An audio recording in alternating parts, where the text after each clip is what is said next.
Bonjour à tous et bienvenue dans cette nouvelle vidéo de la chaîne Kajian. Aujourd'hui on va parler bad USB et Flipper 0 et plus particulièrement comment installer un logiciel avec le bad USB du Flipper 0.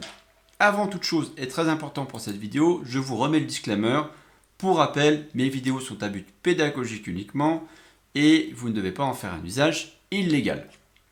Ceci étant dit, et bien sûr n'utilisez que sur vos propres appareils et sur des appareils sur lesquels vous avez une autorisation écrite pour pouvoir faire ces actions.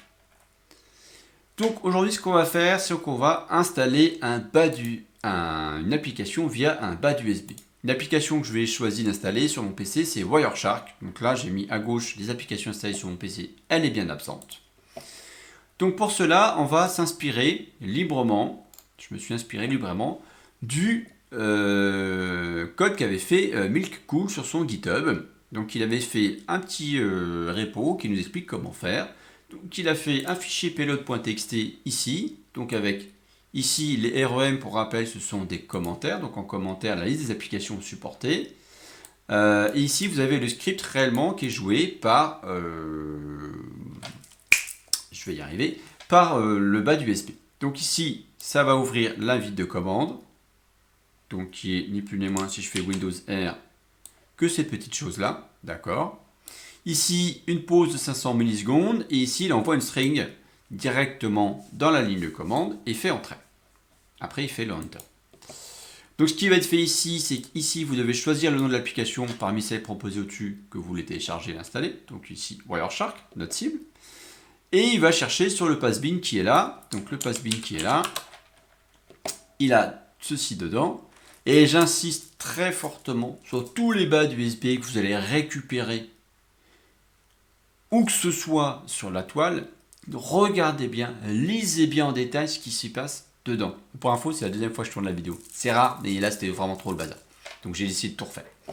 Pourquoi? Parce que là, notamment ici, sur l'adresse de téléchargement, donc c'est un script qui a 2 ans, c'est plus la bonne version. Maintenant, on n'est plus en 4.04, on est en 4.3.4, je crois. Donc voilà, il y a quelques versions. Donc là, le script planté littéralement parce qu'il n'arrivait pas à le télécharger. D'accord? Donc lisez bien, ici on a les URL soi-disant. Ça serait très facile pour quelqu'un de mal intentionné de vous envoyer vers une URL qui n'est pas l'URL du dépôt officiel, mais vers un dépôt avec un exécutable vérolé, notamment pour tout ce qui va être iTunes, Discord, etc. Ça pourrait avoir un gros impact. Ici on a des arguments complémentaires, donc anti-slash-s qui va nous permettre d'aller normalement faire des modes silencieux. Normalement, c'est pas vraiment vrai. Vous allez voir après, ou pas d'ailleurs, je ne sais plus si ça recorde bien certains éléments. Et ici, on a une fonction qu'il a déclarée qui est une installation app. Donc là, on a une variable out qui nous permet de ce qu'on va télécharger. Je vais rezoomer un petit peu. Ce qu'on va télécharger, de vouloir le stocker dans un fichier temporaire installer.exe. Et après, on va télécharger l'élément, on va stocker là, et après, on va start le process. Donc, on va lancer l'exécutable installer.exe qu'on a téléchargé. Ça, c'est sa version à lui. Donc, du coup, moi, j'ai fait la mienne en Pastro avec ici en 4.4.3, j'ai mis à jour le chemin de l'exécutable. C'est quand même mieux. Donc, ce qu'on peut faire, c'est ici le payload, vous le téléchargez. Et une fois que vous l'avez téléchargé, donc il est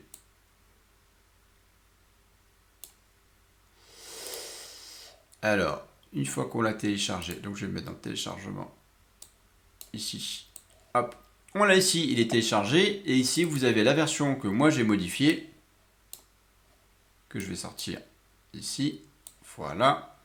Donc la version que moi j'ai modifiée, elle est là, et j'ai modifié plusieurs choses que je vais vous expliquer. Bon, j'ai laissé les commentaires, mais c'était vraiment juste histoire un peu de fainéantise. Donc là, on a le Wireshark que j'ai modifié ici. Ici, j'ai mis les RM, j'ai mis mon passbin à moi parce que j'ai mis le bon lien vers l'élément. Alors, on aurait pu se dire, oui, ben, on va recopier juste ça pour le réintégrer. Ouais, mais c'est un peu galère à intégrer dans un fichier comme ça. Donc, je me suis dit, on va juste le prendre comme ça sera parfait.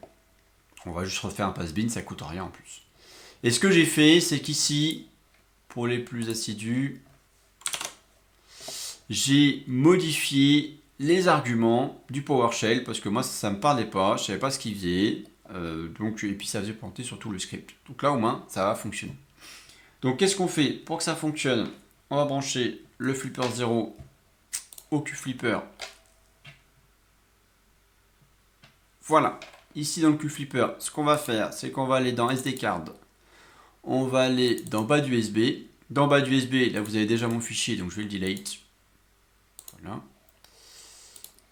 Je vais reprendre le même, je vais le uploader, 001. Pourquoi 001? Ça lui permet d'arriver assez tôt dedans. Maintenant, je vais allumer ma caméra secondaire, donc je vais pousser ça. Pourquoi? Parce que dès que vous activez le bas USB, dès que vous rentrez dans l'application bas de keyboard de Flipper 0, en fait, il vient déconnecter, vous l'avez vu en bas, là, juste derrière, je vous le remets là, le Flipper 0 se déconnecte de QFlipper, en effet, ce qui prend le pas sur l'USB ici. Et donc ici, on a le bas USB qui va s'installer, on va le lancer. Donc là, il est prêt à runner. Avant de runner le fichier, ce qu'on va faire, on va regarder la config. Vous avez deux choses. Soit vous pouvez modifier le keyboard layout sur un PC Windows et le mettre en français, parce que vous savez quel est le layout qui est utilisé. Ça évite qu'il le lance en anglais et du coup que le Z se transforme en W et les A en Q par exemple. Là, ça sera très dérangeant pour toutes ces lettres-là qu'on a ici. Alors, je vais déplacer ça un petit peu là. Voilà, par exemple, toutes les lettres qu'on a ici, le A, le W, ça n'aura rien à voir avec la choucroute, donc ça va être vraiment très dérangeant. Je vais recadrer un petit peu, voilà. Donc ce que vous pouvez faire, c'est ici ne pas mettre string, mais alt string, comme ceci. Et en fait, sur Windows, il va n'en avoir rien à faire, il va caler le truc, il va gérer vos chaînes comme avant. Voilà. Donc ça, c'est super important de bien l'avoir en tête. Donc on a ça, maintenant on a la caméra qui est là, donc ce qu'on peut faire, on est le bon keyboard layout, vous pouvez aussi, hein, je rappelle, changer les USB manufacturer, donc ça c'est les marqué Nintendo, parce que c'est un ancien test que j'avais fait pour prendre le pas sur la Switch, rien de très concluant d'ailleurs. Donc une fois qu'on est bon, qu'on est sûr, on fait Run, hop, et donc là ce qu'on va avoir à l'écran, donc là, vous voyez sur Flipper 0, il a déjà fini de run. Donc ça veut dire que lui, je peux le débrancher et ça run tout seul. Il n'a plus besoin de moi. Il a fini de run directement tout son code malveillant. Ou code pour vous aider à installer des applications. Donc là, ce qui est fait par le PowerShell, bah en fait, il est en train de télécharger Wireshark pour pouvoir l'installer. Donc là, on va attendre un petit peu. C'est le moment où on doit meubler. Donc pendant que je meuble, je vais faire mon auto-promo. Pour faire un truc lié l'utile à l'agréable. Déjà, je vous dis merci. Vous êtes plus de 7000 sur la chaîne. Donc ça, c'est cool.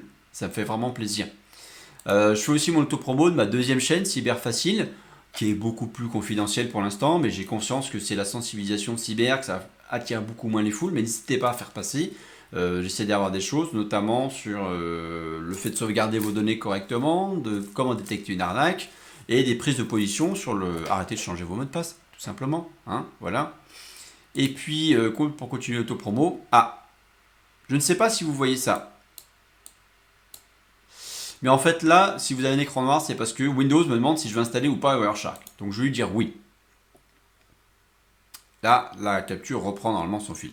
Donc, j'en étais à...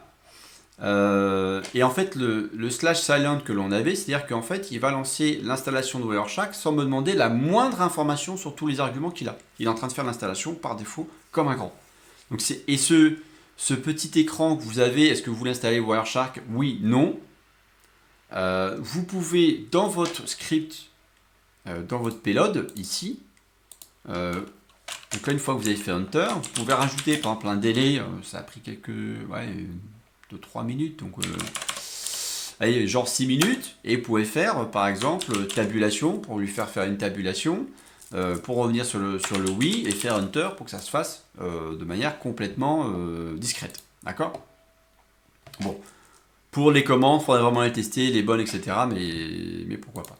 Et donc, fin de mon auto-promo, vous avez ma boutique shop.kenjian.fr. Vous pouvez acheter des accessoires pour le Flipper 0 notamment. Et j'ai des belles surprises qui devraient arriver cette année aussi, j'espère, avant mai. Normalement, courant avril. Et donc là, maintenant, on voit bien que Wireshark a été installé sur mon poste aujourd'hui même, en version 4.4.3. Donc c'est super, ça s'est fait assez rapidement, vous voyez, en moins de 10 minutes avec des explications, on a réussi à faire l'installation d'une application. Je répète, faites bien attention aux scripts que vous utilisez, aux exécutables où vous allez les chercher. Il est très facile d'installer des versions vérolées notamment. Surtout sur GitHub, faites bien attention à tous les scripts bas USB que vous avez. Une fois encore, on peut avoir des choses malveillantes pour vous.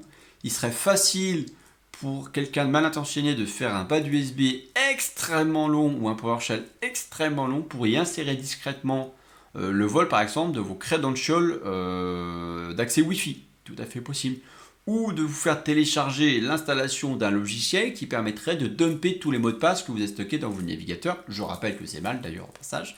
On ne stocke pas ces mots de passe dans son navigateur. Y compris par exemple vos cartes bancaires. Pour ceux qui le font. C'est encore plus mal. Donc voilà.